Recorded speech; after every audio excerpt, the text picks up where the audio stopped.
Hindi lang dekalidad na serbisyo, may global recognition pa.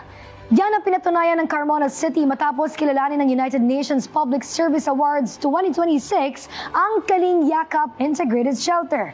Ang dalawang palapag na pasilidad ay may mga classrooms, dormitory, infirmary, consultation room at iba pang mga serbisyo sa iisang lugar para mismo sa mga PWD. Bukod sa pasilidad, kinilala rin ang Kaling Yakap sa paggamit ng digital governance at artificial intelligence para mas mapalapit ang mga serbisyo sa mga PWD. Napili ang proyekto mula sa mahigit 700 nominations mula sa 62 countries sa kategoryang Delivering Inclusive and Equitable Services to Leave No One Behind. Ayon kay Mayor Dalia Loyola, patunay ito na ang inclusive at people-centered public service ng Pilipinas ay kayang-kaya makipagsabayan sa ibang bansa.